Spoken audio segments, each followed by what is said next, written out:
Hello and welcome to the Badger Talks podcast, the podcast that shares interviews with experts from the University of Wisconsin-Madison community about their work, research, and a little bit about what they're like as people, too.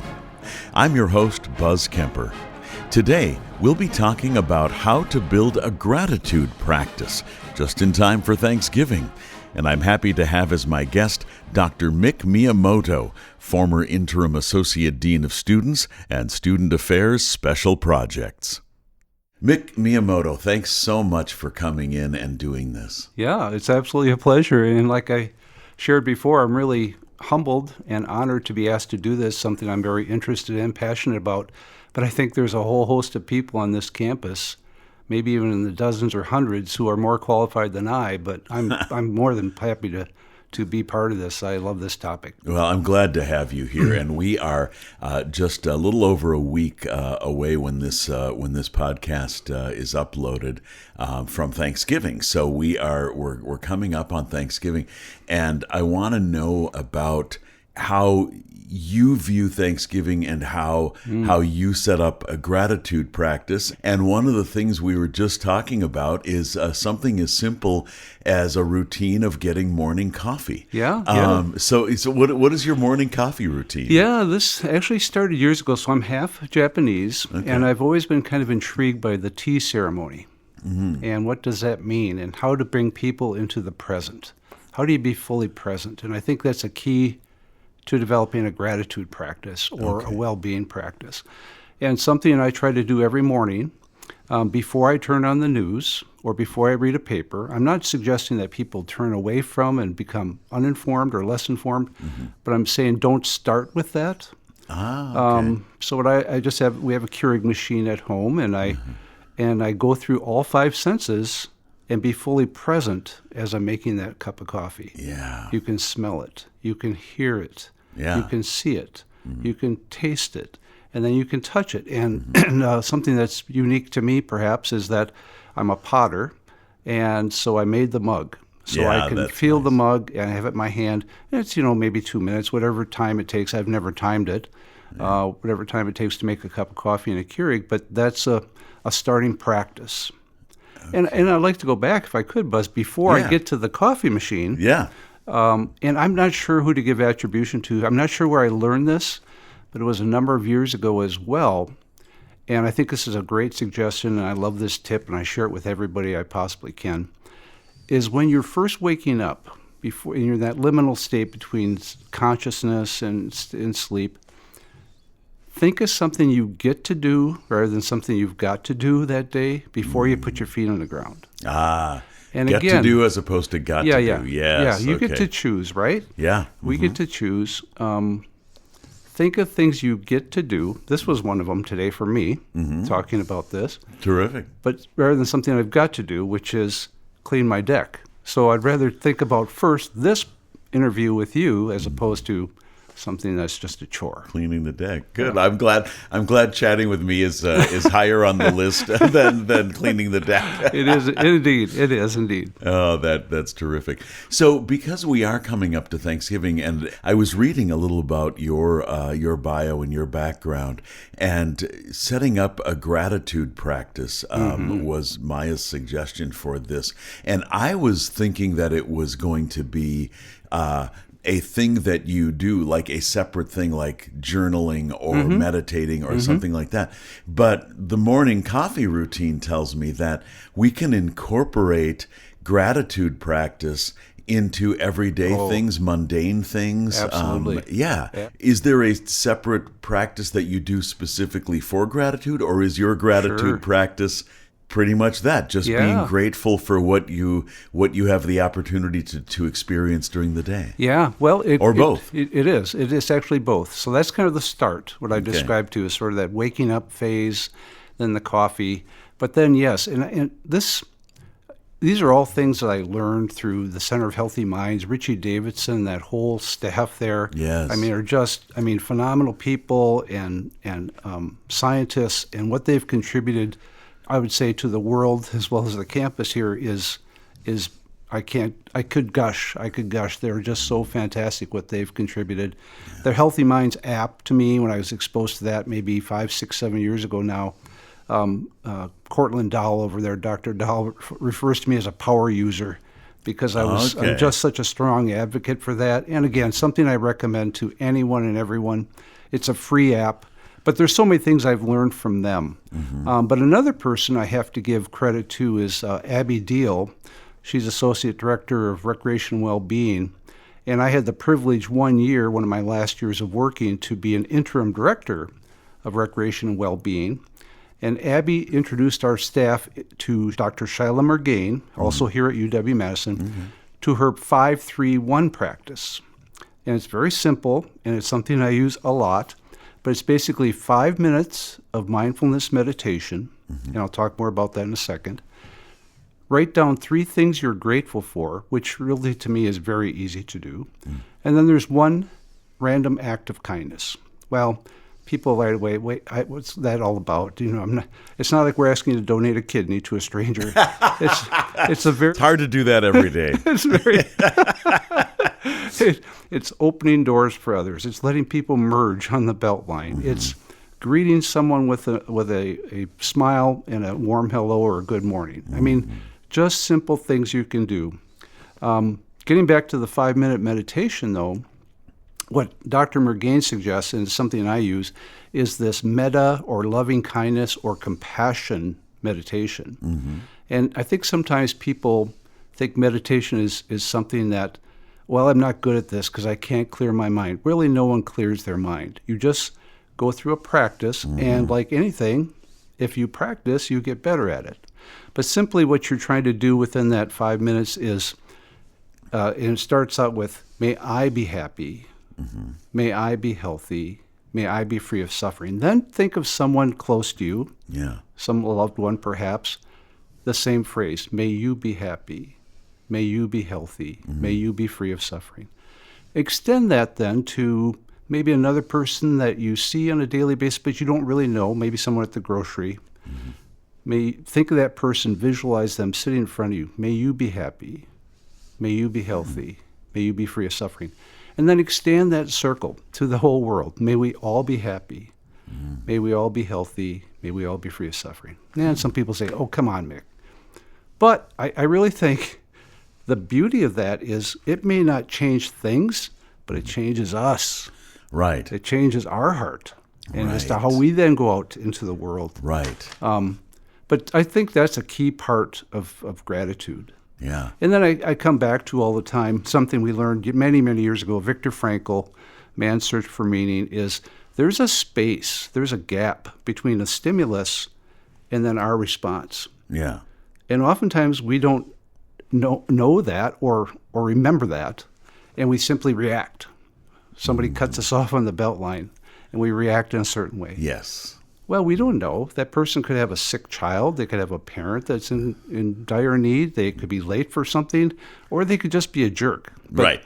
Either way, we don't have to, they're not in our life. We don't have to let it go and choose a different response. We get to choose that, right? Yeah. So, okay, simple but not easy, Mick. Right. But if you practice daily, and I did do this during the pandemic. I'm not sure where I got this. If it was from Abby or Dr. Mergain. I did a journal of write down one thing you're grateful for every day. And I did that through the pandemic just to help my own well-being. Right. And very, very effective, very powerful. Terrific. So, yeah. Yeah. No, that's great. And I know that we can change our attitude about other things and how they affect us. And, you use the driver, cutting you off as an example. I was once asked, because I'm a recording engineer here at the studio, I was once asked by some students, how do you deal with it when you're doing a session that's just no fun at all? Maybe the music is really poorly performed, or maybe it's just not something you enjoy, or how do you keep your energy up? And I said, that does happen occasionally where, I'm really not enjoying the session itself, but I can usually enjoy the musician's enjoyment. So in other words, they're happy because they're recording a song that, say it's a guy who wrote a song for his girlfriend. I might think it's kind of a silly song and it doesn't really do much for me. But he's so happy because he's going to record this and then he's going to give it to her, and so there is always a place where one can find that joy. That's right. I think if you look for it. Yeah.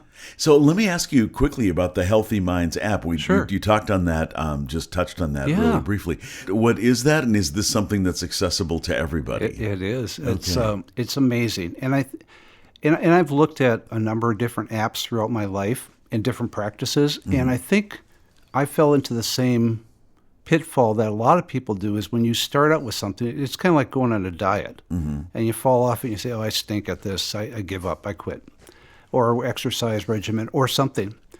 The beautiful thing I think about this app is that it's not just jumping into the what, the practice. There's a piece where it's the why. So before almost every practice, there's a short little lecturette, if you would, that explains the why. And to me, that is so powerful. And when you get into it, and I invite anyone to look at it, it's free because they've done a great job of getting financial support, which is unusual for these kinds of products. I challenge anyone to go through that a couple sessions and not say, wow, there's definitely some things in there to help me. It's just... Nice. Is it healthyminds.com? Healthy Minds... EDU? What is it? The Healthy Minds program, I believe. The Healthy Minds program. Yeah. Okay. So you go onto the App Store and you can find it. So you go on the App Store. Okay. And they're always uploading content. They're changing people that you can listen to as part of your meditation guide. Okay. You can go 5 minutes. You can go longer. You can do a seated or you can do an active one. So people say, I don't have time I'm not getting on the cushion, Mick. I don't have time for that. You can do the active ones while you're exercising, while you're doing the dishes, while you're driving to work, wherever. So the excuse part of it, I have enough arguments against that. But I really challenge, I've used it with so many people. When a year I was working in recreational well-being, I was so excited because like 80%, maybe higher, 90% of the students at UW use the recreation facilities. And just about all of them have an earbud in when they're on a machine of some type. And if they just spent a few minutes on this, I think it can make a world of difference. Richie Davidson always used the analogy, if we spend as much time on our mental hygiene as we did our oral hygiene, like brushing our teeth, it's remarkable. And there's plenty of powerful data from the center. I just saw a piece with Richie and Court Lindell having a conversation that just 5 minutes practice a day can change cortisol levels, blood pressure, the way we look at things, our resiliency. That's a big word. We always talk about people being resilient. Well, okay, simple but not easy, right? You got to practice a little bit, but it's really, it's fun. It's a fun practice. Yeah. Well, I'm intrigued, and I will take a look at this because I for a long time, I've given myself the message that if I'm trying to meditate and I've got too much energy, then I get the monkey mind thing where I can't stop thinking about other things. And if I'm too relaxed, then I'll just fall asleep. I'll just take a nap, And so I have to stop giving myself those messages and start telling myself that I can do this. And this app will reinforce that. We'll show you how to do that. So again, we're all going to be distracted. When we sit down, we're all going to be distracted. The monkey mind, as you referred to. But if you use an anchor, say your breath, and one that I learned many years ago, which I still use daily, is I just sit down and then I concentrate or look at my focus to, there's a difference when you breathe through your nose, the temperature of the air. When you breathe in, it's likely cooler. When you exhale, it's warmer. And I go from that, and then you're distracted. You're thinking about, okay, this is going on in the world. This is what I've got to do today. This is something I get to do. Bring it back to that. Bring it back to the breath. And then I go from there after a few minutes of that to that space between your last exhalation and your next inhalation. There's a little gap.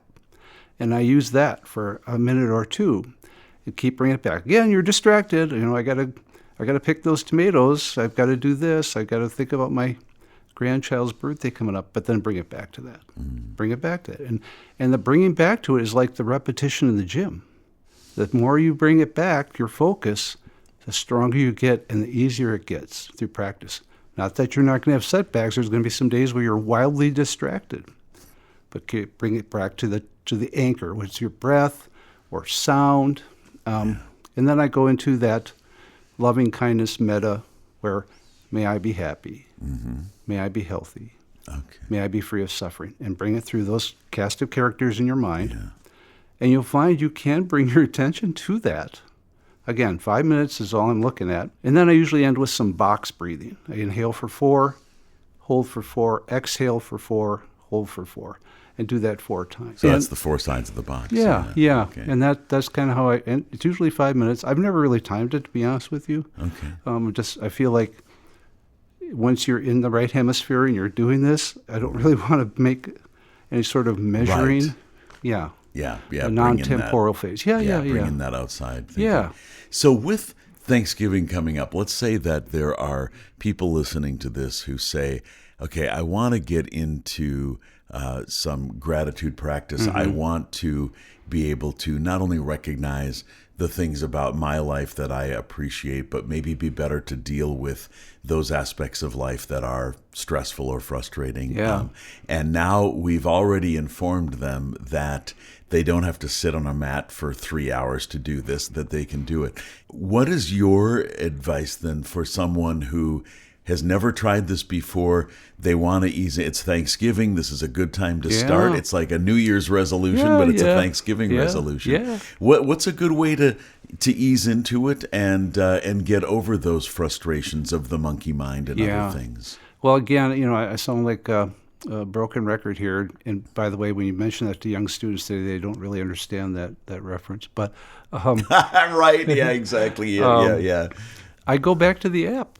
Again, it's a simple download. Just get into it and play with it a little bit yourself, because I think it's important that we work on the self-care. We work on that before we start to think of how we can impact others. But I think it's such a great tool. It's the best I've seen by far. And I just think it makes so much sense to anyone who looks into it, really. And it was developed by someone at UW. Was it a Richie Davidson thing? Richie Davidson and his team. Of course. They're his name always comes up when we talk about these. He should be sitting where I'm sitting. He should be sitting where I'm sitting right now. Well, I'm sure I'll have a chance to talk with him at some point, and I'd love to. But I mean, everybody has a different perspective on it, and so I'm very grateful to have you here. Yeah, thank you. I really appreciate it. It's a wonderful tool. It's a wonderful practice. It's, to me, reinforces, that I think the term is meliorism, is how do we, our acts of kindness towards others, especially strangers, that can make a difference.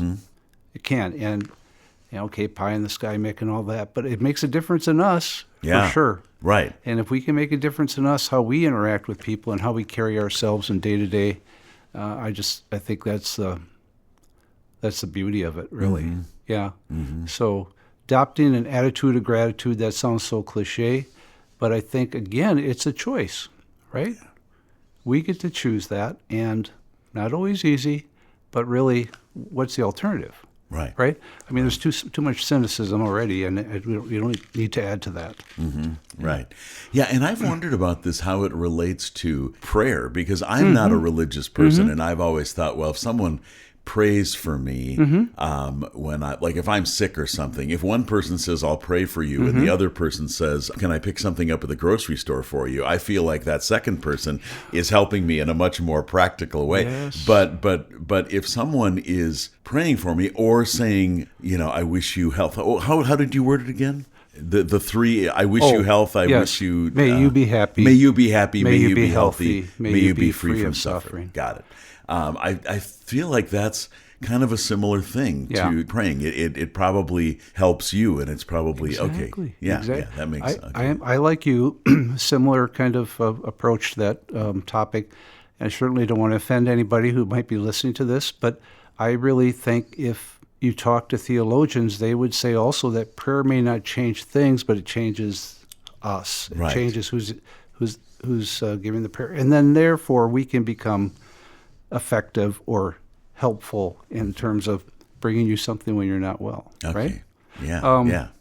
That's kind of my orientation toward it, right? Yeah. That makes perfect sense. Yeah. And I want to get into a little bit about your background, because you had been working with, I know you're retired now, but you had been working with students who had committed some kind of academic misconduct. Yeah. And you have said that a big part of your success with working with these students was being present. Right. And I would love to know, we've heard that term a lot. People say, oh, be present, be in the moment. What does that phrase mean to you, and especially given the work that you had been doing with these students? Yeah. I did Dean of Students type work for 37 years, so I've kind of seen, the A to Z. Yeah. But a lot of it was, and especially my last 4 years here at UW-Madison, it was just really a privilege to work with something called Academic Integrity Matters. It's a restorative justice program. So I think and let me say this, it was perfect for here because the vast majority, way over 99% of the students that I dealt with, they knew they had done something wrong. And the person that was suffering the most was themselves, what they put on themselves. You could say, oh, come on, Mick, really? I'm just telling you, of all the students, hundreds I dealt with, especially during the pandemic when so much was online, it was easier for students trying to cut a corner. They're stressed out, so they commit some sort of academic misconduct or dishonesty. So this is a perfect place for that because the students are really serious students and genuine about what they're trying to do with their academic pursuits. So the restorative piece, people think, is to make amends to the academic community, to the professor, to the teaching assistant. Yes, that's all part of it. But to me, I found a lot of the heaviest was with the student themselves, beating themselves up over this infraction. So one thing I always try to do is, let's talk about this app again. Yeah. And the practice of being present. So I wanted to be present for them. And I would often end those sessions with the students saying how proud I was of them for taking this step to really confront that what they did was wrong. We're going to make right, but they need to make right with themselves too. And how do they avoid getting into this pitfall again in the future? Right. Yeah. Right. But I think that's the greatest gift you can give anyone is to be present for them. Okay.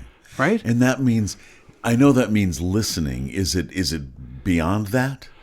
Oh, what a great question. That's a great question. I think it's active listening. So you can say, I'm listening to you, but you're looking at your phone. That multitasking thing, I think that's baloney. I really do. People say I'm multitasking. I 100% agree. Whenever I multitask, I do poorly at all multiple of them. things. And if I concentrate on one thing, then That's right. totally agree. Yeah. So I think that is just, really just a fallacy. People think, I'm listening to you, but I'm also watching the game or I'm looking at something on my phone. Nah, you're not really present. You're not really present. So it's eye contact, it's body posture, and it was interesting during a lot of this too because we were doing it via Zoom or Teams, whatever the electronic mean was during the pandemic. Right. But it was it was a privilege to be there for students when they're hurting. Yeah. Yeah.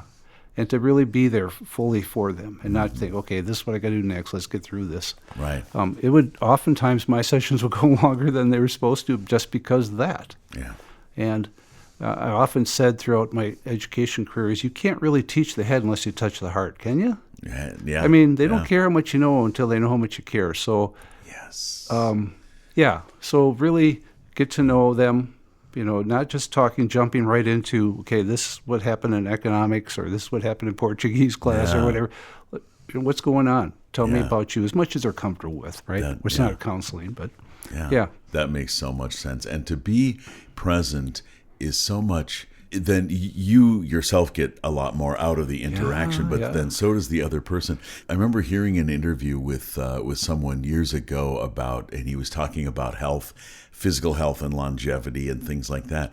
And he said one of the things that correlates to a person being healthier and living longer and generally being happier is, how do other people view you? And they said, if you're the type of person who walks into a room and everyone, oh, there's Mick, it's so great to see Mick, then that speaks well of where you're at in terms of your physical and mental well-being. And so you are likely to be more healthy and live longer, as opposed to the person who walks in the room and they, oh, here's so-and-so, geez, he's such a drag, whatever. Those things matter. And I'm relating that to what you're saying. The social connection, right? Yeah. Yeah, that was, I think, one of the biggest mistakes during the pandemic is we called it social distancing.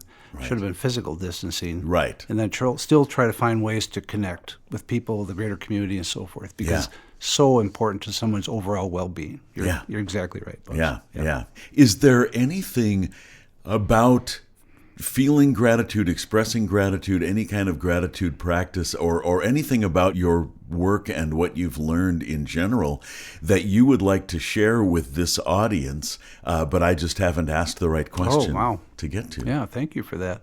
I would say look into the app, really. Again, I feel they kid me so many times because they think, well, you must be on the payroll over there in West Washington. I am not, I assure you, and I don't only stock or anything, but it's just such a powerful tool, and it's easily accessible. It doesn't cost you anything, and just play with it a little bit and get into it. And if you don't have a game plan, if you don't have a practice, well-established practices, it's hard to jump into something, right? Yeah. Whether you're going to play tennis or you're going to cook something. I mean, you've got to have some guidance, right? If it's something new, and it's a new skill. Yeah.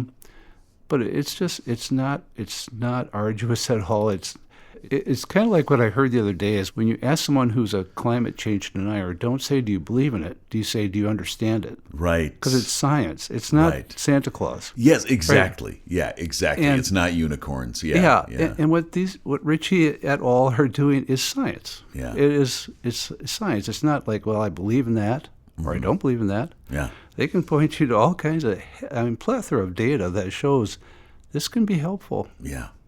Terrific. Yeah. Well, I'm going to check it out for sure. I mean, it sounds like, it sounds like something that would be valuable to me because I didn't do very well trying to do these things just on my own. I have, through a yoga studio that I go to, I have done some guided meditation there, and that works much better because I'm in a space where this is what we're doing. I'm with other people who are doing that same thing. We've got someone who's guiding us. I'm much less likely to think about the fact that, geez, I'm almost out of oat milk. I better go buy some, right? Stuff like that. Yeah. That's absolutely terrific. The last thing I would like to ask you, Mick, is what I know a little bit about this, having read your bio, but now that you're retired and you do your gratitude practices, of course, but what else do you like to do? Do you have hobbies, sports? What do you get joy from? Yeah, great question. A lot of our time now is my wife and I, we have a blended family. We have 3 kids and 4 grandkids, and they're 13, 11, 3, and 2. So that's a lot of time, and it's just, but grandparenthood is fabulous. I mean, it's way better than parenthood. It's just so much fun, and we're highly invested in those 4 kids' lives and their activities and spending time with them, providing care and so forth. So that's a blast. Yeah. Working out, I've always loved to work out. I coached football for about 30 years, and so I'm just connected with that. And that to me is it's not only physical, but it's also emotional, and it's just a place to center. And then I mentioned my undergrad was in art education. And I taught middle school art for 5 years before I got into higher education administration. But I rediscovered my passion for pottery. So I belong to the Midwest Clay Project here in Madison. That's great. People always ask, don't you want your own wheel or your own kiln? And I go, no, I don't, because there's such a community there. Yes. There's artists there, and many of them are retired like myself. And I've learned so much there. And it's just, I'll go there several times a week, and it's a beautiful experience. So my wife and I like to travel, although our travel budget this year was curtailed because we bought a new air conditioner furnace. So okay. But that's a priority. And something else I just thought of that I think will really resonate for you is there's this phrase called Shinden-yoku, Okay. and it's forest bathing. It translates to forest bathing. And you talked about your hiking and your Yes. rock climbing. Yes. There's a woman here in Madison named Kate Bast, who's a certified Shinden-yoku guide. Yeah, I've heard that Yeah, name. yeah. I might have even met her, but yeah. And I learned that through her, Okay. and it's fantastic in terms of just being into nature. Yeah. She revealed a statistic saying 93% of the time we spend indoors, and there's things that we need from outdoors. Yes. Phyticides, things come off trees and plants and stuff. Yes. So again, it's like when you're out there, you're breathing in this appreciation and exhaling gratitude, right? Because it's all this connected. Yes. It's a beautiful experience. So if you ever get a chance to do some forest bathing, highly recommend that. I do. I did some yesterday. My dear friend Sarah and I did about 5.5 miles yesterday, and it was fields and forests, and Yep. we covered a lot of ground, and it took me a while to convince myself to go because. It was a little bit cool. It was a little bit cloudy. It was, it's like there are all these excuses. Yeah. But I asked myself when I was out there, how many times have I ever done the hike and then later said, I wish I hadn't done that? And the answer is zero, right? It never happens. No. Never happens. Absolutely. Yeah. Man. Thank you so much, Mick. Thank you. This has been really informative, and I feel better just talking about it. It's a wonderful topic, and we all have stresses in our lives, from everything from paying the bills to political situations to family dynamics, whatever it might be. And but we all have things to be grateful for and to feel good about. Yeah. And sometimes I think we just need to get in touch with that and be present with others, be present with ourselves. Yeah. I've learned a lot from this. Thank you. Yeah, thank you. What a pleasure. And you summed it up perfectly. Thanks. You've been listening to the Badger Talks podcast. I hope you enjoyed my conversation with Dr. Mick Miyamoto. Please browse our previous episodes for other topics that may be of interest to you. The Badger Talks podcast is a creation of UW Connects and produced at Audio for the Arts Recording Studios in Madison, Wisconsin. Our engineer is Meggie Shays. Our music is composed by Bill Purdy and performed by the UW Marching Band. I'm Buzz Kemper. Thank you for listening.